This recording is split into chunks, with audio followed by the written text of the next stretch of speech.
Hello guys, welcome back to my channel Evolve with Harshita.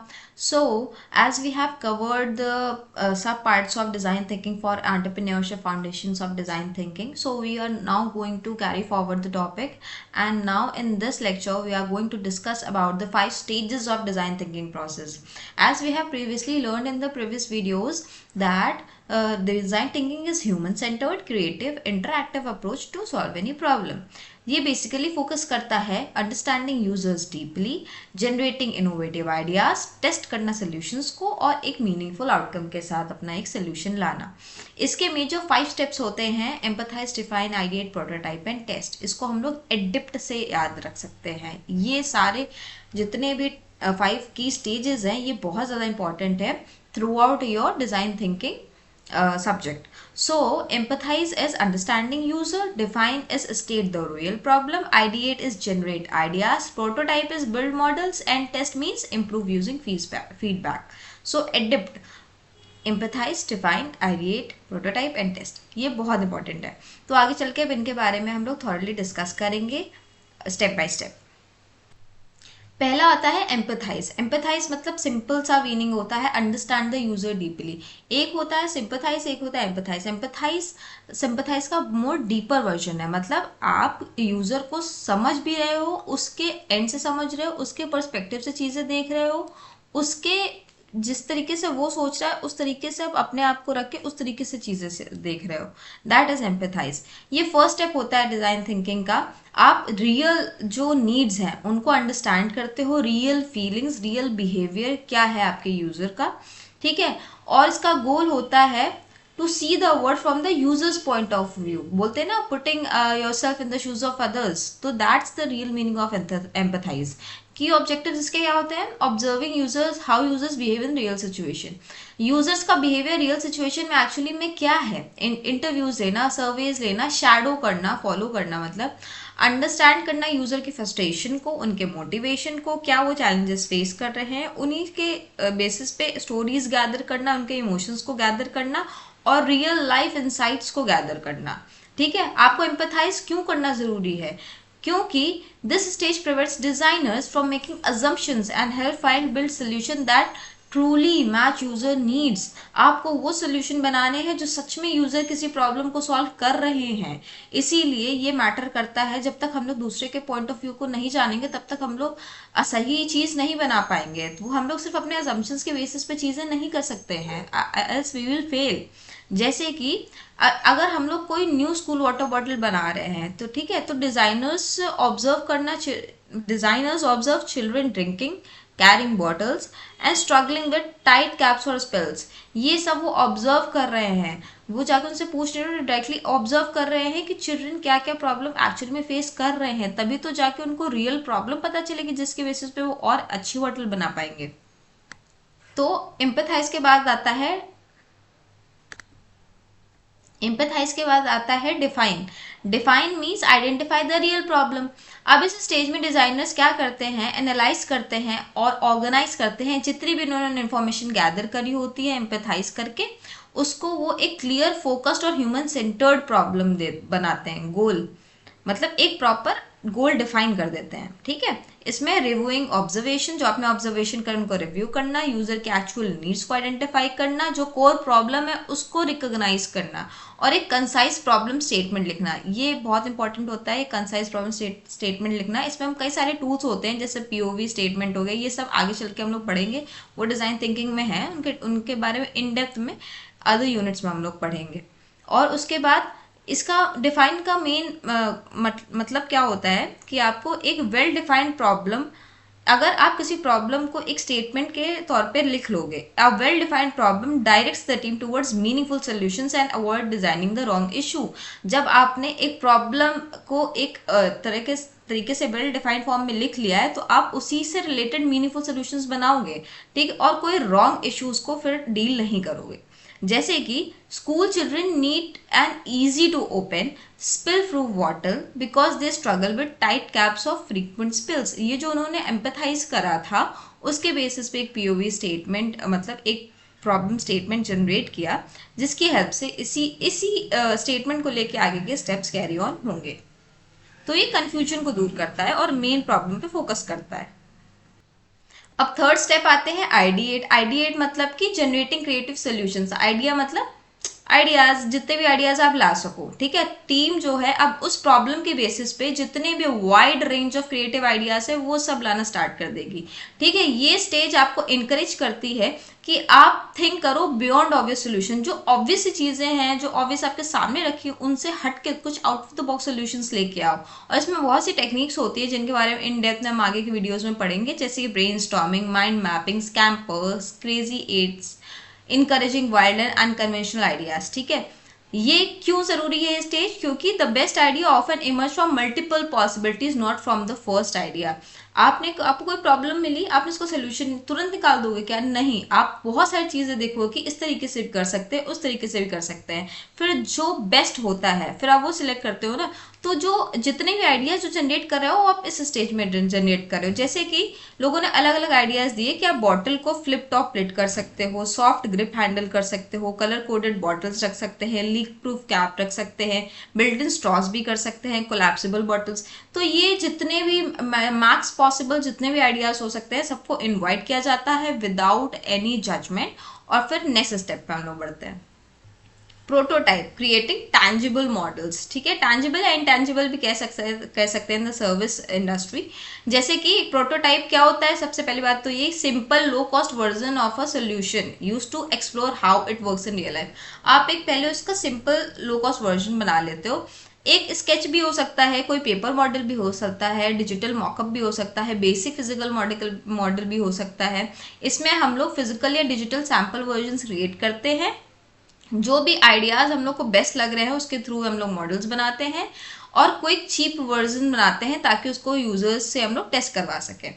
Prototype stage बहुत important है क्योंकि हम लोग को ये हेल्प करता है identify problem early before spending time money on full development. अब आपने पूरा प्रोजेक्ट, आपने खूब सारी बॉटल्स बना दी, अब बाद में पता चल रहा है कि नहीं कुछ प्रॉब्लम रह गई है पहले से, तो फिर वो सारी इन्वेस्टमेंट फेल हो जाएगी। इसलिए हम लोग पहले एक कुछ प्रोटोटाइप्स बना लें या कुछ प्रोटोटाइप एक प्रोटोटाइप बना लें जिससे हम लोग को पहले से ही प्रॉब्लम आइडेंटिफिकेशन हो जाएगा, ठीक है। Team makes a sample water bottle with a flip top lid and textured grip to see if kids can use it comfortably, ठीक है। तो उन्होंने एक सैंपल वाटर बॉटल बनाया जिसमें फ्लिप टॉप लिड थी और उसका टेक्सचर्ड ग्रिप था और उसको कुछ किड्स को दिया टू यूज इट कंफर्टेबली। अब इसके बाद हम लोग का फिफ्थ स्टेप आता है, दैट इज टेस्ट, और ये लास्ट फेज होता है। Test means checking with the real users. अब इस स्टेज में हम लोग को जो भी प्रोटोटाइप बना है वो हम लोग रियल यूजर्स से जाके टेस्ट करते हैं और फीडबैक लेते हैं, ठीक है। टेस्टिंग हेल्प करता है डिजाइनर्स को to learn what works and what doesn't work and what should be change. क्या काम कर रहा है, क्या काम नहीं कर रहा है, और क्या चीज़ हम लोग को चेंज करनी है अपने मॉडल में या अपने प्रोडक्ट में, ठीक है। इसमें हम लोग क्या करते हैं, asking user to interact with prototype. आप प्रोटोटाइप से इंटरेक्ट करो ज़्यादा से ज़्यादा, उनके रिएक्शंस और डिफिकल्टीज को ऑब्जर्व करना, ऑनेस्ट फीडबैक लेना उनसे और इम्प्रूवमेंट करना based on the results what we get from our users. ये टेस्टिंग फेज बहुत इंपॉर्टेंट है ताकि ये इंश्योर करता है जो हमारा फाइनल सोल्यूशन बना है वो यूजर फ्रेंडली हो, इफेक्टिव हो, मीनिंगफुल हो, ठीक है। जैसे कि children try the sample bottle, ज़्यादा बच्चों ने सैम्पल बॉटल ली, उन्होंने ट्राई किया, तो डिजाइनर ने ये नोटिस किया कि ग्रिप जो है बहुत ज़्यादा थिक है या लिड बहुत हार्ड टू ओपन है, तो उन डिजाइनर ने इम्प्रूव किया इट अकॉर्डिंगली। तो ये test is the last stage. तो कंक्लूजन हमारा ये बनता है कि जो five stages of design thinking है, adapt, empathize, define, ideate, prototype and test, ये एक कंटिन्यूस एंड आइटरेटिव प्रोसेस है। Designers often move back and forth between stages to define the solution. This human centred approach ensures that the final product truly meets it। जरूरी ये एक single straight line method नहीं है कि आपने empathise किया, define किया, आइडिएट, प्रोटोटाइप और टेस्ट करा और बस प्रोडक्ट बन गया। नहीं, आपने टेस्ट किया, टेस्ट करने के बाद जो दिक्कतें आई फिर आपने उन दिक्कतों को फिर जाके as a user point of view empathize किया, फिर डिफाइन किया, फिर आइडिएट किया, फिर एक प्रोटोटाइप बनाया, फिर उसको टेस्ट किया। ये पूरा कॉन्टिन्यूस प्रोसेस होता है, आइटरेटिव प्रोसेस होता है, ठीक है। बैक एंड फोर्थ हम लोग हर स्टेजेस में जाते रहते हैं तब तक जब तक हम लोग को एक ह्यूमन सेंटर्ड ह्यूमन के नीड्स के अकॉर्डिंग अपना प्रोडक्ट ना मिल जाए। तो these are the 5 stages of design thinking. अब डिजाइन थिंकिंग के बेनिफिट्स क्या है, अभी हम लोग को ये सब चीज़ें तो पता चल गई, डिजाइन थिंकिंग क्या होता है, कैसे होता है, स्टेप्स क्या होते हैं, सब पता चल गया। लेकिन इसके बेनिफिट क्या है? तो डिजाइन थिंकिंग एक बहुत पावरफुल ह्यूमन सेंटर्ड अप्रोच है, जिससे एक कोई ऑर्गेनाइजेशन या कोई इंडिविजुअल सब कोई एक अपनी प्रॉब्लम्स को क्रिएटिवली सॉल्व कर सकता है। ये बहुत से बेनिफिट्स देता है cross industries, team leadership levels, जैसे कि एप्लीकेबल अक्रॉस इंडस्ट्रीज।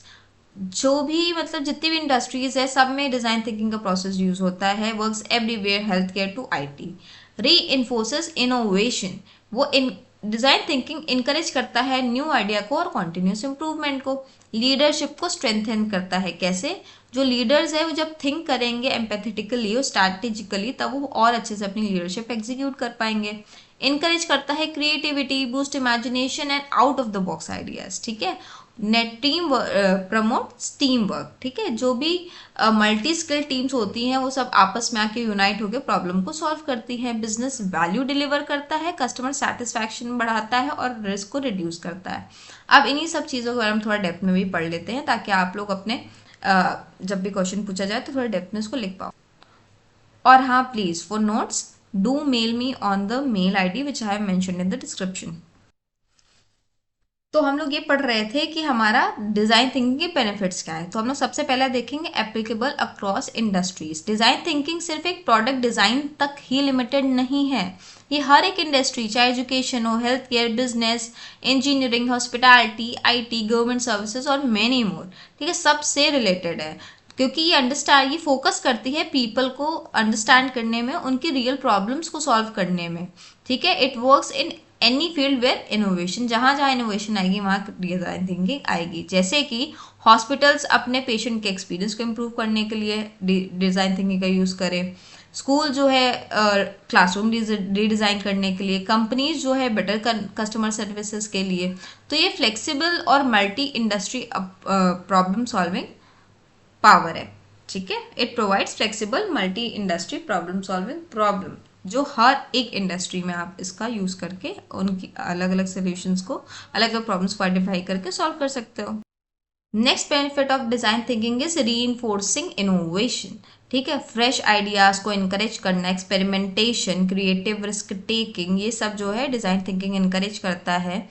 आप मल्टीपल सोल्यूशंस एक्सप्लोर कर सकते हो, प्रोटोटाइप्स को टेस्ट कर सकते हो, और ये ऑर्गेनाइजेशन कंटिन्यूसली इनोवेट कर सकती है rather than sticking to the old methods. पुराने मेथड्स को छोड़ के कुछ नया इनोवेट करना, तभी तो आप मतलब किसी भी इंडस्ट्री में सर्वाइव, इंडस्ट्री का किसी भी कंपनी का सर्वाइवल तभी तो पॉसिबल है। जैसे कि कंपनी हो गई एप्पल, गूगल, एयरबीएनबी, इन्हें इन सब ने डिज़ाइन थिंकिंग को यूज़ करके अपने new feature, better apps, unique user experiences, ठीक है। तो ये सब इनोवेशन के थ्रू ही हुआ है।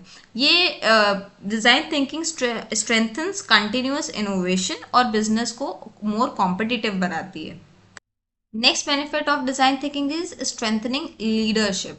डिज़ाइन थिंकिंग लीडर्स की हेल्प करती है, कैसे? क्योंकि जब वो डिज़ाइन थिंकिंग, कोई भी लीडर जब डिज़ाइन थिंकिंग की हेल्प से किसी चीज़ को समझता है तो वो empathy, clarity, collaborative design, decision making, इन सब चीज़ों को डेवलप करता है, ठीक है। Leaders learn to listen to users and teams, ठीक है। प्रॉब्लम आइडेंटिफाई करना, गाइड करना ऑर्गेनाइजेशन को टूवर्ड्स मीनिंगफुल सोल्यूशन। तो ऐसे आपकी लीडरशिप स्ट्रेंथन होती है, ठीक है। जैसे कि स्कूल के प्रिंसिपल है, उन्होंने डिज़ाइन थिंकिंग की हेल्प से अपने स्टूडेंट्स को समझा, नीड्स को समझा और टीचिंग मेथड में थोड़ा चेंजमेंट लाए। तो ये इसका बेनिफिट ये हुआ डिज़ाइन थिंकिंग का कि उसने एम्पैथेटिक, स्ट्रैटेजिक और पीपल सेंटर्ड लीडर्स बनाए, ठीक है, बनाती है design thinking actually. Next benefit of design thinking is it encourages creativity, ठीक है। क्योंकि कैसे क्रिएटिविटी को इनकरेज करेगी? क्योंकि वो रिमूव करती है judgement during brainstorming. Design thinking promotes out of box thinking. जब आपको पता है कि आप कुछ भी बोल सकते हो, आप कोई जज नहीं कर रहा है, तो अच्छे इमेजिनेटिव और out of the box solutions आते हैं, ठीक है। टीम को इनकरेज किया जाता है to explore wild ideas, visual thinking, sketches, prototypes without fear of failure. उनको किसी भी चीज़ का डर नहीं है, या किसी भी चीज़ का ऐसा नहीं है कि कोई जज करने बैठा है, ठीक है। Our team redesigns a backpack, suggest ideas like, अब कोई भी ऐसा कुछ होगा प्रॉब्लम तो उस टीम ने रीडिज़ाइन किया अपने बैकपैक को, जैसे कि एंटी थेफ्ट जिपर दिया, रिफ्लेक्टिव स्ट्रिप्स दी, कोलैप्सिबल कंपार्टमेंट्स दिए। तो इसी तो डिज़ाइन थिंकिंग हेल्प करता है building a culture where creativity grows naturally. तो ये क्रिएटिविटी को और ग्रो करता है। Next benefit of design thinking is promoting teamwork, collaboration between people from different backgrounds, जैसे कि इंजीनियर्स है, डिजाइनर्स है, यूजर्स है, टीचर्स, मार्केटर्स। तो cross functional team work lead to a stronger और मोर डाइवर्स सोल्यूशन। जैसे कि एक हॉस्पिटैलिटी अपॉइंटमेंट सिस्टम होगा, हॉस्पिटल अपॉइंटमेंट सिस्टम सॉरी। तो हॉस्पिटल अपॉइंटमेंट सिस्टम को रीडिज़ाइन करना था, तो उन्होंने doctor, patient, staff, IT developers सबके साथ मिलकर काम किया और एक अच्छा सोल्यूशन लेके आए। तो ये बेनिफिट हुआ कि ये डिज़ाइन थिंकिंग इंप्रूव करता है हमारे कम्युनिकेशन, हमारा टीम वर्क और हमारा कलेक्टिव प्रॉब्लम सॉल्विंग को। नेक्स्ट हमारा बेनिफिट जो है डिज़ाइन थिंकिंग का और लास्ट जो है वो है delivering business value. Design thinking एक ऐसे सोल्यूशंस बनाती है जो कि यूज़र के नीड के अकॉर्डिंग होता है, तो यूज़र लव्स दैट सोल्यूशन, ठीक है, जो कि हेल्प करता है कस्टमर सेटिस्फैक्शन में। कस्टमर सेटिस्फाइड है तो ब्रांड लॉयल्टी बढ़ेगी, सेल्स बढ़ेगी, लॉन्ग टर्म बिजनेस ग्रोथ होगी। तो ये कॉस्टली फेलियर को रिड्यूस करके आपका एक अच्छा सोल्यूशन बनाता है जो कि आपका टेस्टेड होता है, टेस्टिंग आइडियाज अर्ली, ठीक है। जैसे कि एक कंपनी ने अपने मल्टीपल टाइम्स अपने प्रोटोटाइप को टेस्ट किया बिफोर लॉन्चिंग अ प्रोडक्ट, ताकि वो अवॉइड कर सके expensive mistakes, ensuring high customer acceptance, ठीक है। तो basically design thinking brings measurable value, better products, lower risk and high profits. तो ये सारे एडवांटेजेस हो गए हमारे डिजाइन थिंकिंग के। बहुत सिंपल सा एग्जांपल लेते हैं जल्दी से। Design thinking in FMCG sector. कोई डिटर्जेंट पैकेजिंग कंपनी है, उन्होंने अपनी जो भी पैकेजिंग में थे वो चेंजेस लाए थ्रू डिज़ाइन थिंकिंग। वो कैसे किया देखो। सबसे पहले हम देखेंगे एम्पथाइज किया। उन्होंने देखा कि जो कंपनीज ने देखा, observe spillage, difficulty in opening packets, messy storage, lack of scoops, ये सब इन्होंने प्रॉब्लम आइडेंटिफाई किया। तो उन्होंने understood need for easier cleaner packaging. उन्होंने देखा कि एक नीड है यूजर्स के बीच में ईजियर और क्लीनर पैकेजिंग की। फिर उन्होंने अपने प्रॉब्लम को डिफाइन किया। Customer need a detergent pack that is easy to open, spill proof and convenient to store. तो उन्होंने clear under user centred challenge लिया एक। फिर उन्होंने आइडियाज जनरेट करे कि जिपर लॉक पाउच बना सकते हैं, रिजिड कंटेनर विद स्कूप दे सकते हैं, रिफिल पैक्स दे सकते हैं, एंटी स्पिल स्पाउट दे सकते हैं, इको फ्रेंडली डिजाइन बना सकते हैं। ये सब इन्होंने बहुत सारे आइडियाज जनरेट करे। Wide range of creative ideas are generated. फिर उन्होंने प्रोटोटाइप बनाया, made zipper pouches, cardboard containers और ट्राई रिफिल पैक्स। उन्होंने कुछ प्रोटोटाइप्स बनाए ताकि वो टेस्ट कर सके हाउस होल्ड्स में। फिर उन्होंने टेस्ट किया, यूजर लाइक्ड। उन्होंने फिर टेस्ट करने के बाद उनको पता चला कि zipper pouch plus scoop is recommended wider spot, मतलब बहुत सारे लोग उसको पसंद कर रहे हैं। तो फाइनल पैकेजिंग डिजाइन हो गई zipper lock pouch with measuring scoop. तो इन्होंने पूरा एंटायर डिजाइन थिंकिंग की हेल्प से user specific, user centred problem को आइडेंटिफाई करके अपने प्रोडक्ट में चेंजेस किए और वो उनको काफ़ी हेल्पफुल हुआ। तो ये एक हमारा एफएमसीजी सेक्टर से एग्जाम्पल हो गया। अब जल्दी से हम लोग एक टॉपिक कवर कर लेते हैं। थोड़ा सा बोरिंग सा है बट मैं कोशिश करूंगी थोड़ा इंटरेक्टिव बना पाऊँ। अक्सर पूछा जाता है इवोल्यूशन ऑफ डिज़ाइन थिंकिंग, ठीक है। तो डिज़ाइन थिंकिंग हमारी टाइम बाय टाइम इवॉल्व हुई है और अच्छी हुई है, ठीक है। एज डिज़ाइनर्स जो है वो शिफ्ट हुए हैं product based methods to human centred collaborative and empathy driven approaches, ठीक है। तो 4 स्टेजेस हैं जिससे धीरे धीरे हमारा डिज़ाइन थिंकिंग इवॉल्व हुआ है। सबसे पहला है हमारा, ये अभी मैं एक ऐसे सिंपल टेबल फॉर्म में शो कर रही हूँ, आगे इसके बारे में इन डेप्थ में हम लोग पढ़ेंगे। पार्टिसिपेटरी डिज़ाइन, जो कि प्रोडक्ट यूजेबिलिटी पे फोकस थी, उसमें यूजर्स इन्वॉल्व नहीं थे, जैसे कि ओल्ड फोन डिज़ाइंस, ठीक है, जिसमें यूजर का इन्वॉल्वमेंट नहीं होता था। फिर यूजर सेंटर्ड डिज़ाइन आए जो यूजर के नीड्स पे थे, उनके फीडबैक्स पे थे, जैसे ऐप अपडेट्स फॉर सर्वे। फिर सर्विस डिज़ाइन आए, whole service experience, core design start Swiggy Zomato experience. Human centred design आए, एम्पैथी एंड कोलैबोरेशन के through, fully involve in design health care apps. तो ऐसे हमारा participatory to user centred to service design to human centred, ये हमारा evolution over design thinking है। अब हम इसके बारे में थोड़ा सा इन डेप्थ में पढ़ेंगे। तो सबसे पहले हम लोग ने देखा था कौन सा, पार्टिसिपेटरी डिज़ाइन, जो कि हमारा ट्रेडिशनल स्टेज है। ये फोकस करता है प्रोडक्ट फीचर्स और यूजेबिलिटी पे। डिज़ाइनर हैड फुल कंट्रोल, ठीक है। तो हम लोग ये देख रहे थे कि अर्ली डेज में क्या होता था, डिजाइन मेनली फोकस होती थी अबाउट क्रिएटिंग प्रोडक्ट, बस कैसे तैसे प्रोडक्ट बनाना है, बनाने के लिए प्रोडक्ट बनाना है हमें, यूजर्स के को इन्वॉल्व करके नहीं। डिजाइनर वो बिलीव करते थे कि उनको पता है कि हमें यूजर्स को क्या चाहिए, उनको ये ट्रेडिशनल स्टेज है कि आपको मतलब जो डिजाइनर्स उनको ऑलरेडी पता होता था कि यूजर्स क्या चाहते हैं, क्या मार्केट में लोग डिमांड कर रहे हैं, तो उस हिसाब से हम अपनी चीजें बना देंगे। ठीक है, ये वन डायरेक्शनल थी, डिजाइनर्स क्रिएटेड और user simply use the product, उन्होंने बना दिया, यूजर्स ने यूज कर लिया। जैसे कि जो पास में मोबाइल फोन कंपनीज होती थी वो अपने फोन्स को ऐसे ही डिजाइन करती थी based on their own technical knowledge, उनको ये नहीं पता होता था कस्टमर का ओपिनियन क्या है, फीडबैक क्या है। बट इसके ड्रॉबैक्स क्या निकले कि इसमें यूजर इन्वॉल्व नहीं था, तो कभी कभी कभी क्या मोस्ट ऑफ द टाइम ये often product does not match the real needs, product तो बनाने के लिए बन गया बट वो सच में रियल नीड्स को नहीं सॉल्व कर रहा है। ठीक है, बहुत से प्रोडक्ट्स ऐसे फेल हो जाते थे बिकॉज वो फिट ही नहीं करते थे life style of the user या कंफर्ट ऑफ द यूजर्स में। तो ये हमारा ट्रेडिशनल अप्रोच या ट्रेडिशनल स्टेज था जिसको हम लोग पार्टिसिपेटरी डिजाइन कहते हैं। इसके बाद आया हमारा, उसके बाद आता है यूजर सेंटर डिजाइन, जो कि फोकस करता है understanding user needs through research, मतलब कि यूजर्स की नीड्स को अंडरस्टैंड करो रिसर्च करके। ठीक, डिजाइनर स्टिल डिजाइन, अभी भी ऐसा नहीं है कि अब यूजर के साथ सब कुछ हो रहा है, डिजाइनर के हाथ में अभी भी सारी चीजें थी कि वो सब चीजें डिसाइड करता था, बस वो थोड़ा सा यूजर फीडबैक भी ले लेता था। इस स्टेज में डिजाइनर स्टडी करने लगा यूजर के बिहेवियर को, उनको प्रेफरेंसेस को। कंपनीज ने सर्वेज, इंटरव्यूज, यूजेबिलिटी टेस्ट, ये सब जो है बिफोर लॉन्चिंग द प्रोडक्ट, ये सब चीजें करने लगे।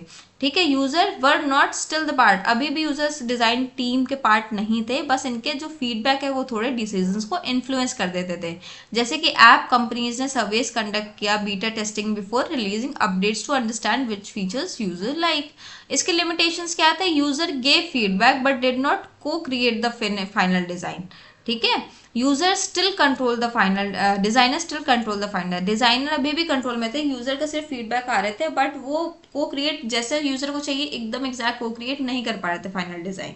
तो उसके बाद अब आती है हमारी नेक्स्ट स्टेज हमारी है service design, code designing begins. अब यहाँ साथ पे साथ काम स्टार्ट हो गया था।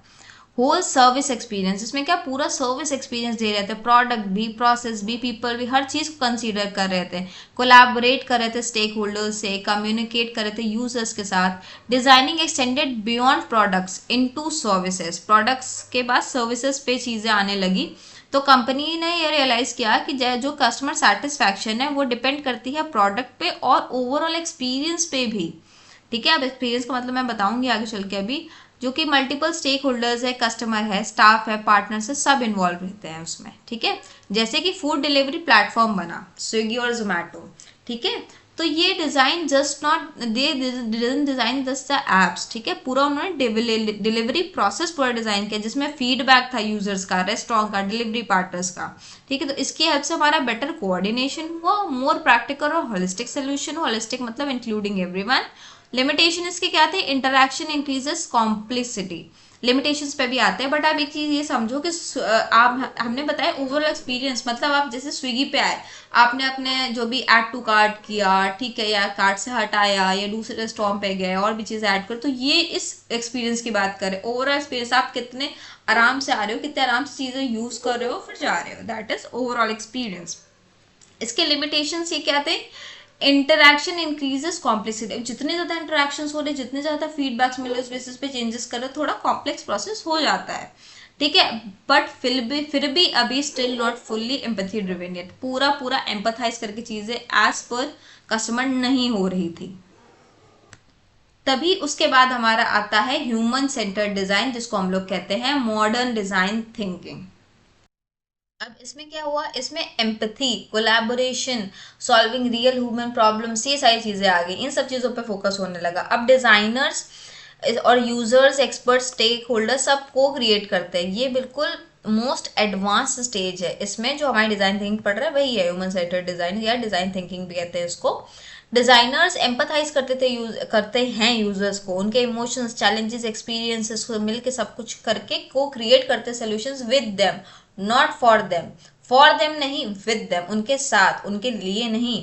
ठीक है, तब इसका गोल था रियल ह्यूमन लाइफ को इम्प्रूव करना, नॉट जस्ट प्रोडक्ट यूज, सिर्फ अपना प्रोडक्ट बेचने के लिए नहीं बनाने हैं, ठीक है, ह्यूमन की लाइफ को इम्प्रूव करना है।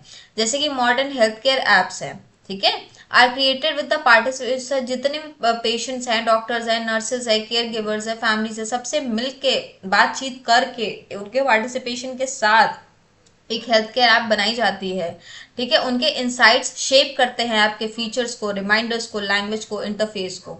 इसका बेनिफिट क्या हुआ, हाईली इफेक्टिव सोल्यूशन जो कि यूजर सेटिस्फैक्शन को इंक्रीज कर रहा है, और innovation becomes continuous and human focused. तो ये हमारा लास्ट स्टेज ऑफ जो भी था, लास्ट स्टेज आता है हमारा, सॉरी, डिजाइन थिंकिंग। ओके, तो यहाँ से हमारा इवोल्यूशन ऑफ डिज़ाइन थिंकिंग खत्म होता है, जो कि हम लोग ने पढ़ा पार्टिसिपेटरी, फिर हम आए यूजर सेंटर्ड, फिर हम आए उसके बाद सर्विस डिज़ाइन पे, फिर उसके बाद हम आए ह्यूमन सेंटर्ड पे। अब इसके आगे कंसेप्ट मैं नेक्स्ट वीडियो में कवर करूँगी। एंड ये जितने नोट्स मैं देती हूँ ये बहुत स्पेसिफिक नोट्स है, इतना ही मस्ट है आपके लिए पढ़ना। आप इतना पढ़ के चले जाओगे, सब कुछ आपका हो जाएगा एग्जाम्स में भी, ठीक है। और टू द पॉइंट नोट्स है, और मैंने पहले भी बोला, if you want notes do mail me on the email ID which I provided in the description. Thank you.